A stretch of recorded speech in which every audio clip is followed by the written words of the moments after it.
Diário do Nordeste no Enem. Apoio Assembleia Legislativa do Estado do Ceará. Conteúdo Ari de Sá. Realização Diário do Nordeste. Olá, amigos internautas. Retornando ao fascículo número 3 do projeto Diário do Nordeste no Enem.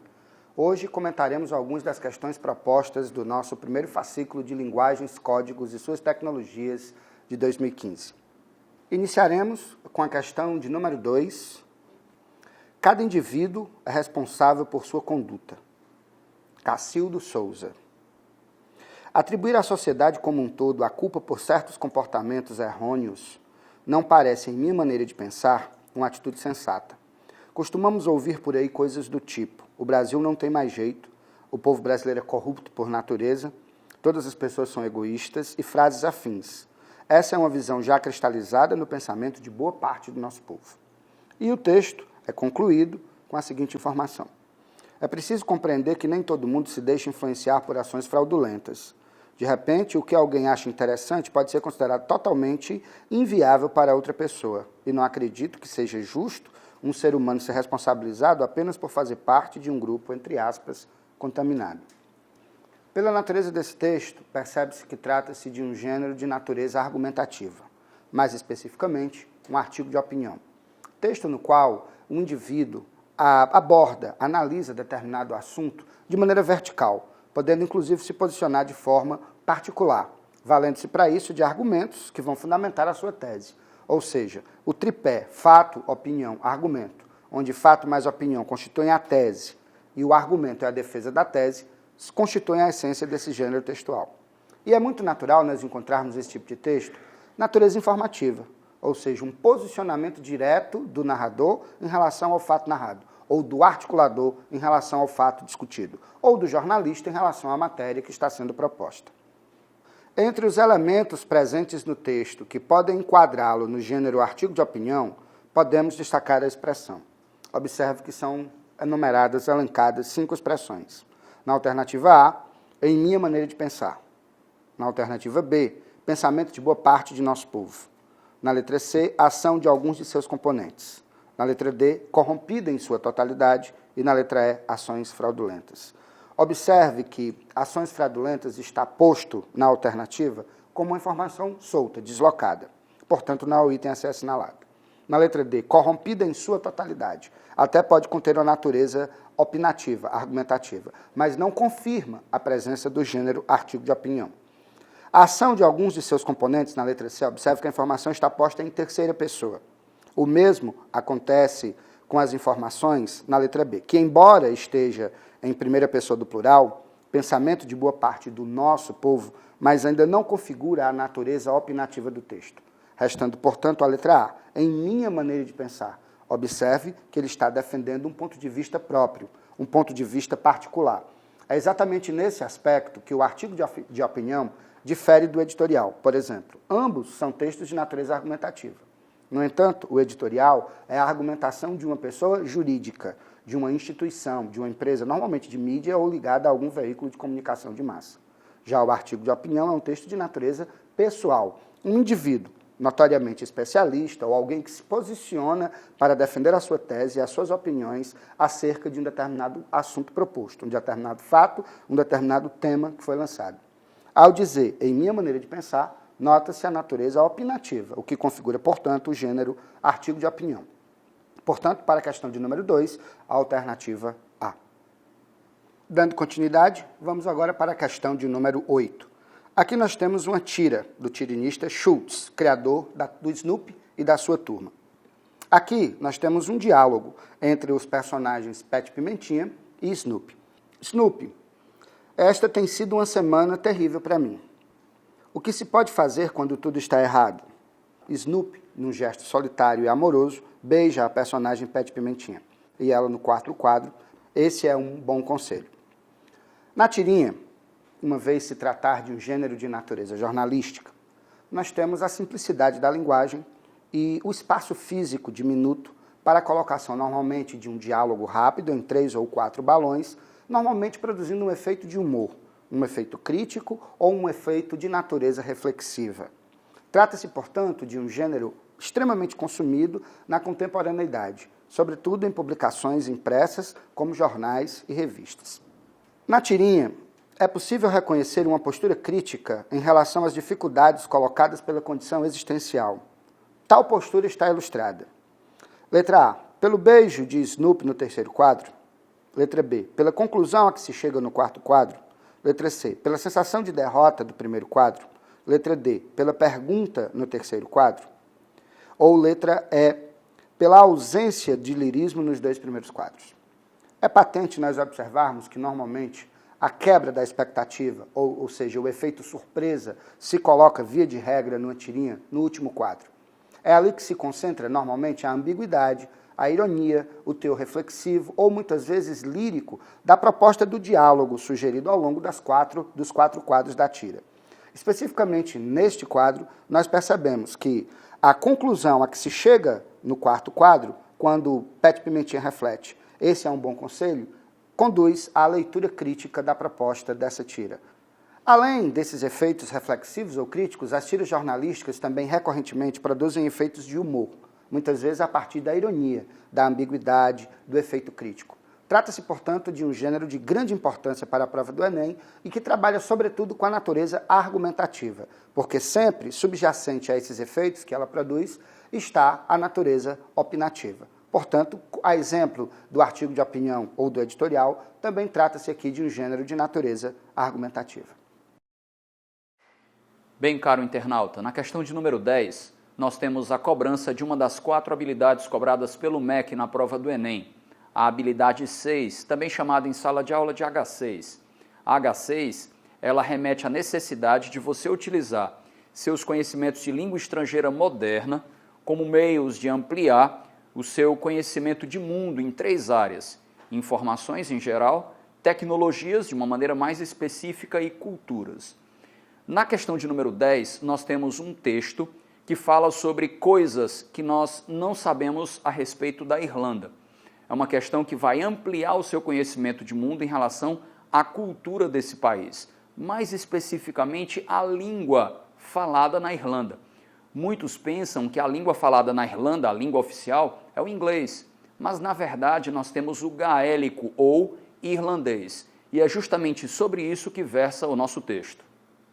Como você pode observar no texto intitulado Things You Did Not Know, Ireland, no segundo parágrafo ele deixa claro uma das principais características dessa língua. Ele diz: One of Irish's many curiosities compared to English is the absence of words that directly translate into yes or no.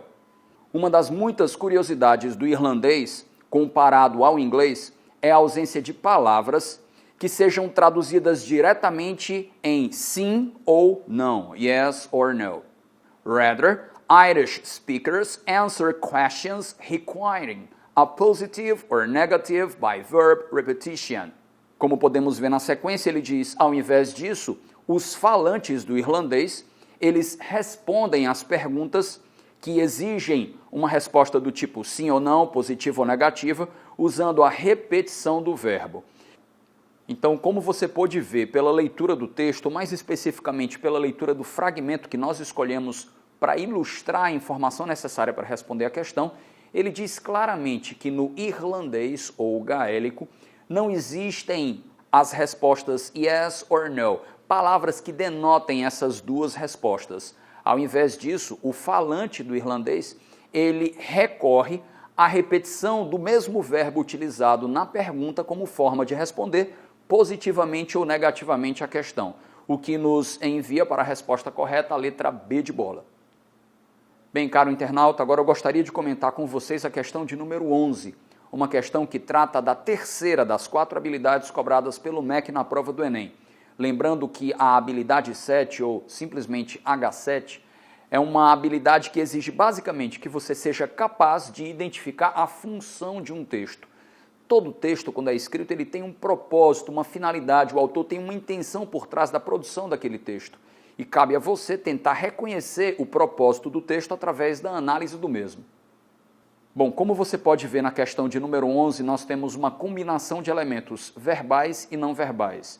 Temos a imagem de uma mulher e observe exatamente o espaço que seria reservado para a boca desta mulher.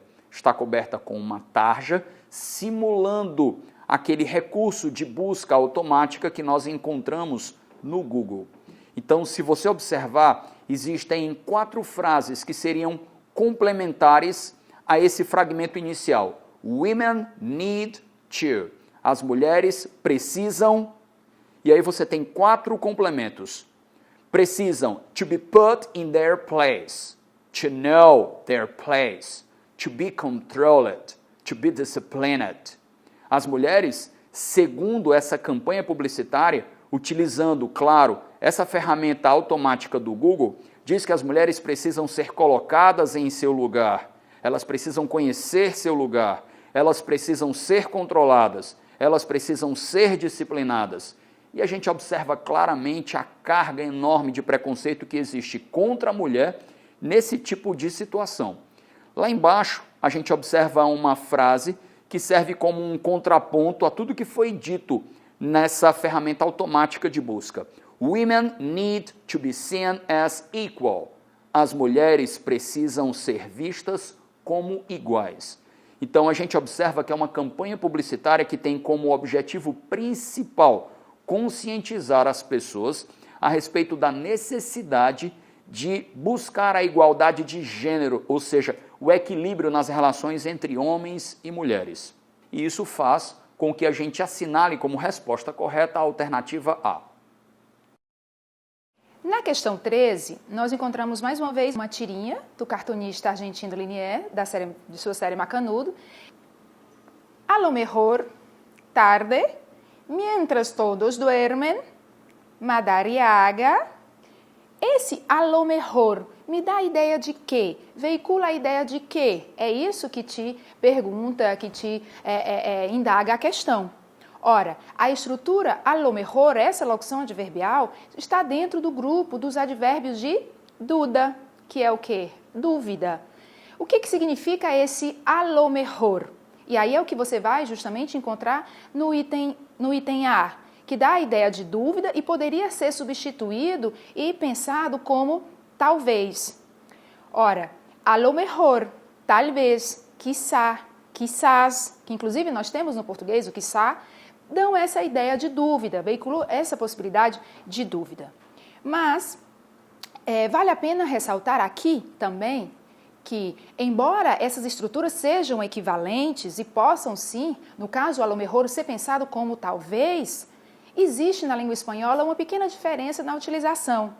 Vale dizer que a lo mejor é uma estrutura que só pode ser utilizada com os verbos no indicativo. Já o talvez, o quiçá, quizás, dependendo do grau de dúvida que você quer veicular, você pode sim utilizar com o indicativo ou com o subjuntivo. Eu posso dizer quizá esté Maria em casa, quizá está Maria em casa. Já com o a lo mejor, você está, assim, preso a uma estrutura que deve ser utilizada somente com verbos no indicativo. Então, se aqui, na estrutura, você tem que observar aqui, a lo mejor, quando eu digo a lo mejor, onde está Maria? A lo mejor está em casa. Então, existe aí um grau maior de possibilidade de aquela ação, daquela coisa acontecer. Tá certo? Então, o item que você tem que marcar aí é o item A, que no caso, a lo mejor, dá a ideia de dúvida e pode sim ser pensado, substituído por talvez. Tá ok? Item A marcar. Malentendido. ¿Seguro de que no les importa que venga mi hermana a ver la película? Por supuesto que no. ¿Cómo crees? Ya vámonos. Ojalá mi hermana no se aburra. ¡Buah! Eu não sou burra! O que nós podemos perceber aí? Nós temos aí numa estrutura uns colegas, uns garotos combinando de assistir a um filme. E aí e um deles diz, será que vocês se importam de levar, que a minha irmã pequena possa ir, que a minha irmã possa ir? Não, que é isso, não tem problema. E aí no segundo quadro ele diz, ojalá mi hermana no se aburra. O que ele está dizendo aí? Ai, tomara que não seja uma coisa tediosa, não seja uma coisa chata, que ela não fique entediada com o filme. E aí no último quadro aparece a criança, a irmã, chorando, dizendo, eu não sou burra, né? Porque aí ela pensou, que não seja burra, né? Então o que a questão quer da gente?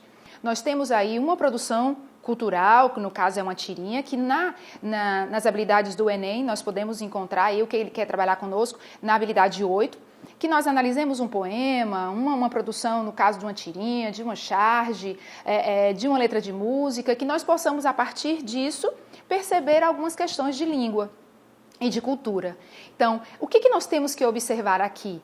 O que está muito claro aí é que houve um mal-entendido, houve um problema na comunicação. Os meninos conversavam sobre uma coisa, a garotinha ouvindo, quando o irmão disse, ojalá minha irmã não seja burra, se, e o verbo aburrir, a garotinha compreende o quê? Ojalá minha irmã não seja burra. O seja, o verbo no presente do subjuntivo, e burra, que é burra, tonta. Então aí, claro que houve um mal-entendido, houve um problema de comunicação. O mal-entendido é uma forma de entendimento que está parcial ou totalmente diferente ao que o falante pretendeu comunicar e costuma ocorrer em muitas situações comunicativas, já que, por exemplo, é possível que com o uso de uma mesma palavra ou expressão se possa obter diversas compreensões ou interpretações. Na historieta, há um mal-entendido que resulta de uma... Ora, o que você vai ter que marcar aí é o que está dito no item D. É uma confusão de base sonora, né? Porque nós podemos ter aí poderíamos ter outros tipos de mal-entendidos, que seria por utilização de uma palavra no contexto inadequado, de uma palavra deslocada. Aí não. O que aconteceu, então? O garoto fala no seja burra, que ela não fica entediada com o filme, e a garotinha compreende o quê? E por isso chora e sofre. Que ela não seja burra, que ela não seja burra. Ok, garotada? Então aqui, o problema aí, o mal-entendido, sim, está com relação a problema de base sonora. Para essa questão, item D. Diário do Nordeste no Enem. Apoio Assembleia Legislativa do Estado do Ceará. Conteúdo Aride Sá. Realização Diário do Nordeste.